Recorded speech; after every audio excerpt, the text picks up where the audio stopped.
네, 반지하 2030 발표 시작하겠습니다. 여러분은 지옥고라는 단어를 아십니까? 지옥고는 반지하, 옥탑방, 고시원의 합성어로 한국의 열악한 주거 환경을 상징하는 어휘입니다. 그 중에서도 반지하는 최악으로 꼽히는 주거 유형으로 위치 특성상 침수가 발생하기 쉽지만 뾰족한 대응 방법이 고안되지 않고 있는 실정입니다. 나를 보호하기 위한 도구가 도리어 나를 위험에 빠뜨릴 수 있는 칼이 되어 돌아오는 아이러니한 상황이 벌어지는 것입니다. 또한 구조상 창을 크게 내는 것이 불가능한 반지하는 일조, 환기, 채광 등에서 거주자의 안전성 및 쾌적성의 기준인 최저주거 기준을 만족하지 못하고 있는 상황입니다. 설상가상으로 최근 몇 년간의 기록적인 폭우는 반지하 거주자의 생명을 위협하는 심각한 침수 문제를 다수 발생시켰고, 이에 서울시는 2022년 지하 및 반지하를 대상으로 하는 주거 제한 계획을 발표했습니다. 하지만 침수 피해의 근본적인 원인은 반지하가 아닙니다. 따라서 저희는 제한이 아닌 공존을 통해 반지하의 새로운 미래를 발굴하고자 합니다. 침수 피해 해답을 찾기 위한 첫 번째 과제는 배수 시스템의 개선을 통한 설계 용량의 확보입니다. 분석 결과 서울시는 배수 시스템 초과 우수량이 180만 톤에 달하며 이것이 침수 피해의 원인 중 하나인 것으로 확인되었습니다. 또한 서울시 노후 반지하 주택 4만여 호에는 약 420만 톤의 물을 저수할 수 있는 잠재력이 존재했고, 따라서 반지하가 180만 톤의 초과 우수량을 담아내는 그릇의 역할을 할 수 있다고 판단했습니다. 이후 반지하 밀집 분포 분석을 통해 새로운 수자원 체계로서의 발전 가능성을 확인했으며, 이를 바탕으로 기능을 상실한 반지하에 새로운 용도를 부여하고 서울시 전역의 워터 그리드를 형성하고자 합니다. 침수에 대비하는 새로운 워터그리드 형성을 위해 기존 빗물 관리 시스템을 분석했습니다. 기존의 중앙 집중형 시스템은 큰 규모를 한 번에 감당할 수 있다는 장점이 있지만 높은 유출량, 부지 확보의 어려움, 자연적 물 순환의 저해 등의 문제가 있었고, 이와 관련해서 분산형 시스템의 필요성이 대두되고 있다는 점을 확인할 수 있었습니다. 따라서 빗물 관리 시스템의 6가지 유닛을 반지하에 분산하여 적용하고자 합니다. 침투 습지를 통해 유입된 빗물은 두 번의 여과 과정을 거쳐 저장조에 저수되고, 저장된 물은 스마트팜 등의 활용시설에 사용되거나 정수시설 상부 커뮤니티 공간 운영에 활용됩니다. 이러한 6가지 유닛은 적용 대상지의 반지하 분포 형상에 따라 다양한 구성으로 적용될 수 있습니다.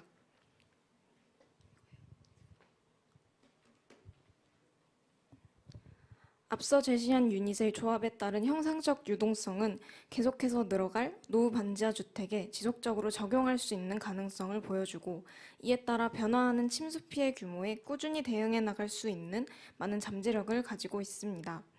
그렇게 만들어진 반지하의 워터그리드는 기존 수자원 관리 시스템의 한계를 극복하고 빗물을 효율적으로 관리, 정화, 배분, 이용함으로써 지역 간의 수자원 불균형을 해소함과 동시에 서울시 불투수 면적을 적극적으로 감소합니다. 특히 첫 번째 유닛으로 제시한 습지의 경우 커뮤니티 형성, 초기 우수 정화, 침수 피해 감소, 수자원 저장 및 공급, 생물 서식지 확보 등의 효과를 가지게 됩니다. 이와 같이 시나리오를 형성한 후 발명의 적용을 위해 주거용도 반지하의 점진적 소멸을 유도하는 대상지 선별 프로세스를 구축했고, 제안한 시스템을 대상지의 반지하 분포 형태에 따라 다음과 같이 적용했습니다. 반지하 및 그 주변 컨디션에 따라 각 유닛의 적용을 최적화하기 위해 대상지 내 반지하를 건물 후면으로 돌아 들어가는 우회형, 도로를 통해 직접 출입하는 직접형, 지상부 코어 계단을 연장해 접근하는 코어형의 3가지로 분류했습니다. 분류 유형에 대한 분석을 토대로 우회형은 관리 동선으로의 활용을, 직접형은 썬큰으로의 활용을, 코어형은 완전한 지하 공간화를 진행하였습니다. 다음 자료는 지금까지의 프로세스를 적용한 대상지 A 구역의 지하 1층 평면도입니다. 형상 타입은 기역형으로 최적화 프로세스에 따라 침투, 여가 1, 이동, 여가 2, 저장, 활용의 순서로 구성하였습니다. 지상층 주거 공간과 연결되는 레벨인 만큼 마당 공간과 공용 공간의 동선 및 시각적 분리를 최우선으로 설계했고, 채광과 환기를 위해 건물 사이 공간을 썬큰을 도입하도록 하였습니다. 지하 2층은 주로 정수 공간으로 활용되며 저수용량은 평균 150세제곱미터 정도로 앞선 가정의 실현 가능성을 확인했습니다. 그렇게 설계된 A구역의 단면도를 통해 물의 흐름을 확인할 수 있으며 정수된 물은 상부의 주거 공간과 연계되어 기존 거주자들의 생활과 연결되는 물 순환 체계를 구축합니다. 이후에 대상진의 또 다른 구역인 D구역에도 다음과 같이 동일한 프로세스를 적용해 제한사항의 타당성을 검증했습니다. 마지막으로 이러한 제안이 그려낼 미래의 모습에 대해 다음과 같이 강우량에 따른 1년 단위의 시나리오를 구상하였습니다. 이처럼 빗물 관리 시스템을 도입한 2030 버전의 반지하가 가장 취약한 삶의 공간을 재구성하는 방식으로 서울시의 새로운 수순환 체계로 구축되기를 기대합니다. 감사합니다. 네, 발표 잘 들었습니다. 그 반지하도 굉장히 많이 제안서가 왔었어요. 그런데 이 지금 발표하신 이 안만 올렸죠. 네, 이 안만 올렸는데 그러니까 그 이유는 뭐 다 설명 들으셔서 모든 분들이 공감하시겠지만 반지하를 이야기하는데 굉장히 마이크로 하잖아요.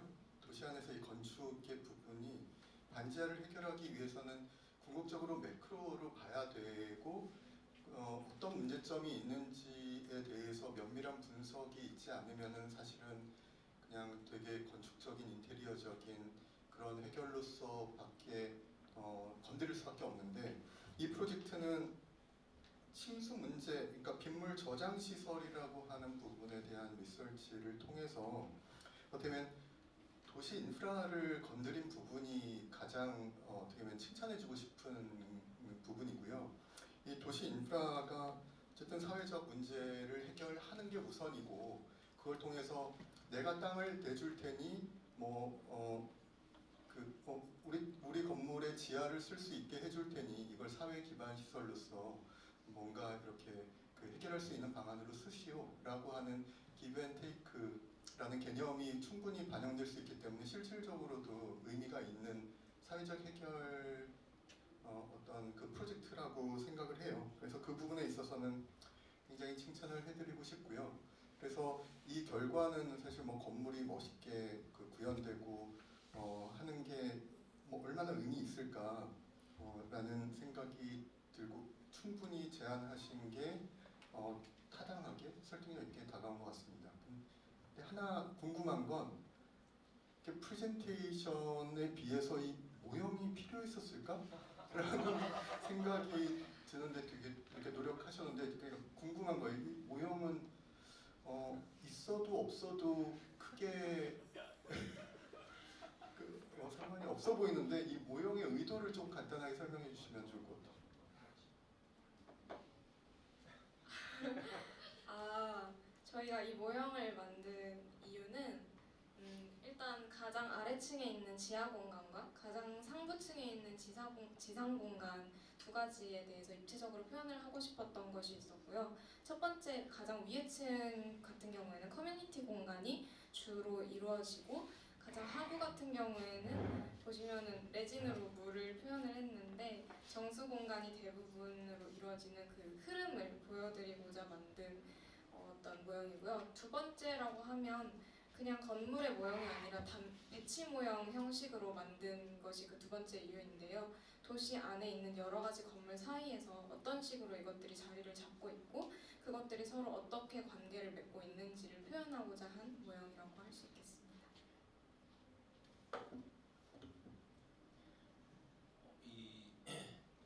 이것도 뭐 그렇게 질문이라기보다 그냥 이걸 보면서 그러니까 사실 이런 이제 심사를 하면서 이제 재밌을 때는 뭐 그런 거죠. 그러니까 만약에 내가 하면 어떻게 하나 또 생각을 많이 하게 되고 그리고 또 이제 그 다음에 이걸 진짜로 하려면 어떻게 해야 되나 이런 궁금증이 이제 들 때가 많이 있는데 이거는 그러면 반지하를 뭐 인프라스트럭처를 한 거니까 개인이 하진 않을 거고 뭐 이제 뭐 시던가 국가던가 누군가 할 거 아니에요?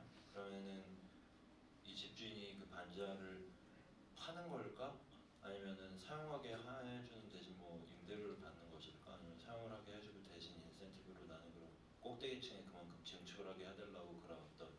엑스체인지를 하는 거죠. 그러니까 그냥 그런 게 좀 궁금했어요. 왜냐면은 그냥 내줄 수는 없잖아요. 뭔가 이렇게 이런 어떤 사회적인 합의나 그런 뭐 익스체인지가 있어야 될 테니까 그냥 그런 생각을 좀 하면서 봤고요. 그리고 또 우리나라는 전반적으로 그렇지만 서울도 동네마다 제가 이제 약간 뭐 달리기를 하다 보니까 그냥 평평해 보이는 길도 이렇게 걷거나 달려보면은 너무너무 명확하게 한 방향으로 이렇게 적혀 있더라고요. 예를 들어 옛날에 강남에 사무실 있을 때 강남에서 지금 부암동에서 집까지 달려오면은 너무너무 명확하게 시작부터 끝까지 계속 오르막이구나 이런 거를 알 수가 있더라고요.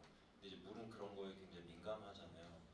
그러니까 그런 거를 어떻게 매니지해서 실제로 이거를 배치를 할 것인가 뭐 그러니까 당연히 어떻게 할 방법이 있겠죠. 근데 이제 그런 것들을 제가 이제 스스로 궁금해하면서 봤던 프로젝트였어요. 그러니까 교수님 말씀해주신 대로 뭐 그러니까 어떤 프로젝트들은 정말 리얼하게 자 이걸 막 내일 지을 수 있을 것 같은 그런 프로젝트가 있는 반면 이제 건축가의 많은 역할 중에 또 다른 하나의 역할은 이걸 뭐 진짜 이렇게 구현하자라는 차원이라기보다 어떤 이슈를 던지고 그 이슈에 대한 어떤 새로운 해결책을 제시하는 그런 뭐 약간 비저너리로서의 역할이 있잖아요. 이제 그런 유형의 프로젝트인 거죠. 그런 생각을 하면서 굉장히 재밌게 봤습니다. 네, 수고하셨습니다.